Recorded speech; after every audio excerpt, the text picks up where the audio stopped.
At sang panahon. Las 3 kay nasang kagahon ang Tropical Depression Ferdy ang nakitaan sa 210 kilometros na katundan sang Lawag City sa Ilocos Norte. Ang Tropical Depression Ferdy ang may dalang hangin nga may kabaskugon nga nagalambot sa 55 kilometros por ora malapit sa sentro kag pagmadlos nga 70 kilometros por ora. Ang bagyo nagahulag panamagatnan sa 20 kada sigon nga 20 kilometros por ora. Ang southwest monsoon o hangin habagat ang nag-apekto sa gihapon sa bugos nga Luzon. Ang Visayas ang mangin magalumon nga may laptalap na pag-ulan bangod sa localized thunderstorms. Ang temperatura sa Bacolod kag Negros mamatyagan sa 25 degrees Celsius, samtang ang maximum temperature mamatyagan sa 33 degrees Celsius. Ang adlaw nagbutlak la 5:41 kay nasang aga kag magatunod naman la 6:21 karon sa gabi.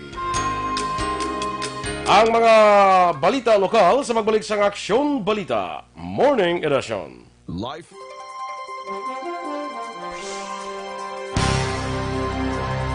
Isidro.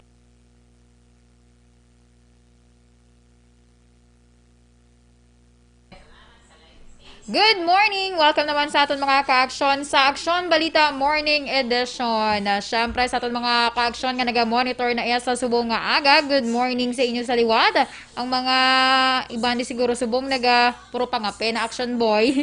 Ang late balang bugtaw. Subong lang nakatimpla sa nga kape. So mayroon na nga pag pangape-ngape kag sometime naga-monitor diriya sa aton sa programa Aksyon Balita Aksyon Balita Morning Edition. So sige, diri na kita sa mga nagapatamyaw sa subong nga aga sa kay Sir Edwin Miranda Sr. nga naga-monitor sa subong nga aga sa kay Alex Fuentes. May pakanta naman diyang aton nga top fan ho. Yeah, si pakanta. President naman aton ho. May pakanta. Gladys Noble, good morning mananay. May song of the day naman siya? Oo, di matsyag ko ikaw lang ni makanta. Ha? Ano lang ba? Doon ko kita pa Ano naman? That's the way, aha. That's the way, aha, okay. I like it, ma. Grabe mo na si. Action boy mo na ginamin. Amo na? Mo na ginamin niya. Sige, That's the way, aha, I like it, aha. That's the way. Mo na sa... Ano mo na si Dennis, diba? Ano mo lang gid sa iya sa iyang mind subong. Sige. Very creative kada mo sa iyang kapensaran. Sakay Jesselyn Andrada Tiangson, good morning. Jose Hierson Lapinig Junio, good morning Action Boy from Stonehaven, Granada. Pag-greet lang sa anak ko no, happy 11th birthday. Wow. Sakay Jose Hierson III, BJ Junio, no? Vanessa Mayos, may maskara ko no sa October because usually pauli gid ko every October. I doubt it. Nga may ara kita nga tungod sa COVID. I doubt it very much. Kaya likaw nga daan kita sa mass gathering, sa mga way guro, feeling ko, waya. Gusto na subong eh. Way kag wala gid sa may nabatian parte sa maskara. Wala, may nakamuno eh. The usual timprano pa na nag-update na eh. Correct. Christine Menyes Villalobos, good morning man sa Energy Fans Club. Kasi tanan niya taga Barangay Pandanon, DSB. Michael June Season, listening from Paranaque. Happy listening man kay Raymar Nonoy Drilon sa Middlesbrough, UK. Thank you. Sa kay Christopher Redfield, good morning. Sa kay Edmar Kilitar, good morning. Action Radio watching live from Bago City. Great job lang da siya. Ginagreet niya lang yung siya. Jero Marjon na puig nga nagapangape. Sa kapihan ni Bok Nonoy. Puweg na siya, puweg. Puweg? No, kasasyan sa iyang Ang ilito. Pangilito ka pa eh. Pag-reach ako no ang iyang bata, 7th birthday, sa kay Cheris Faith. Happy birthday kay Cheris Faith. Sa kay Sol Lama Barnacha, mayong aga, halindari sa Thailand. Kamusta sa family ko dira sa Barangay Handumanan? Okay. Kay Helen Duran Sandigan, Pariente, mayong aga. Kay Abraham Apawan, Bama, good morning. Kag, good morning. Good morning, good morning. Sa kay Adoption Boy, balik na? Sorry. Sa kaya Rhea May Disoyo, good morning. Always watching from Barangay Takuling. Sige, salamat, Ged. Standby na kita sa mga balita lokal.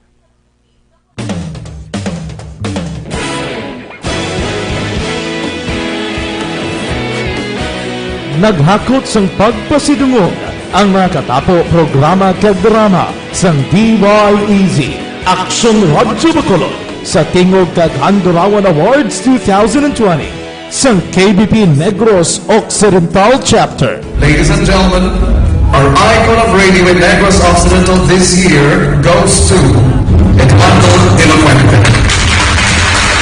Padayon Action Radio, Bacolod Saludo.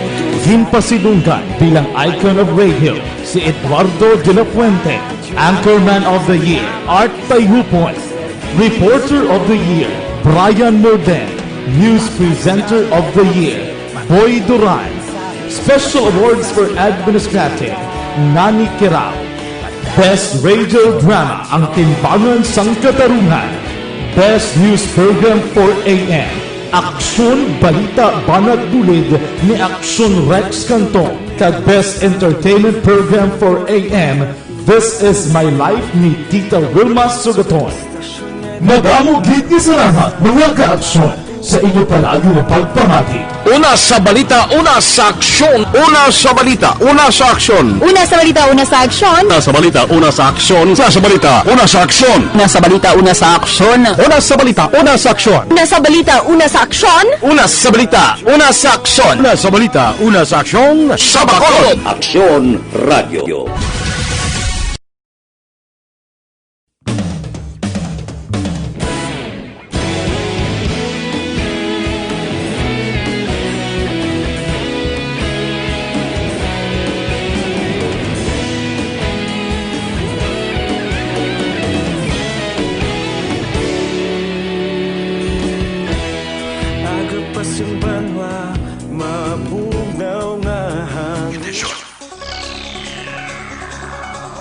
Aksyon Radio Philippines Standard Time, las 7:11. Detalye na sa aton mga balita lokal.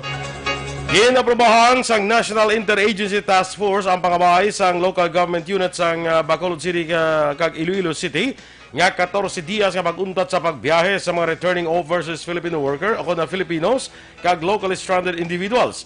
Base sa Memorandum Circular No. 3 Series of 2020 nga gipirmado ni National Task Force Against COVID-19 Chair Delphine Lorenzana, ginaprobahan ang temporaryo nga suspensyon sang repatriation sang LSIs kag ROF sa sining nga mga lugar. Ang suspensyon ang mag-umpisa Agosto 8 kag magalawig tubtob Agosto 21. Una nga nagpadala sang pangabay ang mga opisyal sang tatlo ka mga LGU sa kung mahimo mauntat ang repatriation kasunod sa pagsaka sang COVID-19 cases. Una na ang pahayag ni Bacolod Mayor Villo Lunardia nga sa tion nga ini ang maprubahan, dako ini nga bulig para sa mga frontliners nga wala nagauntat sa ila trabaho sa sulod na sang pila ka bulan. Ginmando ni Bacolod City Mayor Evilio Nardia nga magsira ang borders sa Bacolod para sa mga pasahero gikan sa Dumanga sa probinsya sang Iloilo. Ini ang ginanunsyo ni Nardia matapos nga una ginpalayag ni Iloilo Governor Arthur Defensor Jr. nga temporaryo nga suspendido ang mga biyahe humalin sa Bacolod padulong sa Dumangas. Sa video message ni Lunardia, iya ginpahayag nga ang ini nga tikang ang isa sa kaporma sa nga reciprocation. Ang reciprocation ang unang natabo matapos nga ginanunsyo ni Iloilo City Mayor Jerry Tranias ang pagsira sang ila border sa mga taga Bacolod kag sa ulihin nag-anunsyo si Nardia nga sirado man ang border sang syudad sa mga taga Iloilo City. Nagalaom si Lunardia nga mahangpan sang publiko ang reciprocation. As a form of reciprocation, ma-anunsyo man ako nga ang borders ng Bacolod will also be closed to passengers coming from Dumangas, Iloilo province. This is practical, this is realistic because there is no sense having a one-way traffic between Dumangas and Bacolod. Ang kabahin sang pagpahayag ni Bacolod City Mayor Evilio Lunardia. Nadugangan sang 28 ang COVID-19 confirmed cases sa nga tali sang Negros Occidental samtang may napulo nga nagdugang sa syudad sang Bacolod. Sa pinakauli nga datos sa ipagwas ng DOH, 115 ang bago nga kaso sa COVID-19 sa Western Visayas, lagip na ang 69 sa syudad sa Iloilo, 28 sa Negros Occidental, napulo sa Bacolod, 7 sa probinsya sang Iloilo, kag isa sa Aklan. Gin-report sang DOH-6 ang dugang nga 37 nga nag-ayo sa masakit samtang wala sang dugang nga napatay sa riyon. Lakip sa mga naka-recover sa masakit ang 19 ka mga Negrense. Sunod sa DOH, 6,885 ang lab results ang ulihi nga nagwa, kag 752 dire ang negatibo, kag 115 ang positibo. Sa kabugusan, ang Region 6 ang may 2,046 ka COVID-19 cases, 1,026 ang aktibo nga kaso, 994 ang naka-recover, kag nagapabilin sa 31 ang napatay. Kalabanan sa mga COVID-19 na patients sa Western Visayas ang mga asymptomatic. Ginapatunan ni Mayor Evilio Nunardia sa Bacolod City Health Office ang pag-require sa mga market vendor nga magsuksok sang face shield. Sunod kay Mayor Nunardia, damlag lang ginpahibalo siya ni Iloilo City Mayor Jerry Treñas nga sa ila lugar, gina-require ang mga market vendor nga magsuksok sang face shield bilang dugang nga proteksyon. Dugang pa sang alkalde, iya man ginakonsiderar ang pag-require sa pagsuksok sang face shield, kag iya na ipalabot sa mga market vendor associations. Ginpatag ni Nardia, tinutuyo sini ang para sa kayuhan sa tanan bilang precautionary measure kontra sa COVID-19. Sa Agosto 15, ipatuman ang nationwide nga mandatory nga pagsuksok sang face shield sa tanan nga mga commuter. So, ang ginahimo nila sa Iloilo, subong, wala labot nga may face mask, gina-require pag nila kunoya ang face shield. So, we are also considering that. Pastudyuhan ko na sa City Health Office, kag istorya namon sa mga Market Vendors Association, kay para man sa ilakayuhan mo. Ang kabahin sa pagpahayag ni Bacolod City Mayor Evilio Lunardia.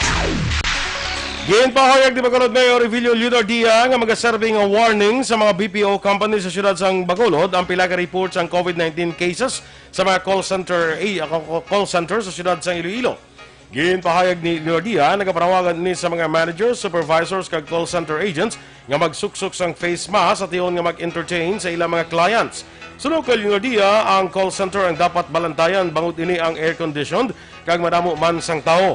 Apang sunod kay Lunardia, hindi man sila mabaso ng iban nga nabudlayan sa pagginhawa kung mag-face mask kag nagakaapektuhan man ang ilang paghambal sa ilang kliyente. Sunod pa sa alkalde, mayara sang plano nga magbatigan sang random inspection ng syudad sa mga BPO companies. Sinabaluan, masobra na sa 50 mga call center agents nga nagpositibo sa virus sa syudad sang Iloilo. Kulubahan, kay lapitay sila, kadamo sa ila, kag air condition, no, sirado. So, amo nang aton dapat iibitar sa Bacolod, warning na sa aton. Kung namo na natabo sa Iloilo, bantay kita di sa Bacolod. Gin-lockdown ni Barangay 18 Kapitan Madelina Diaz ang 11 ka mga pulian sa Purok Cordova matapos nga may nagpositibo sa COVID-19 nga isa ka border. Sunod kay Diaz, 40 tanan ka pamilya nga apektado sa mga lockdown nga yara sa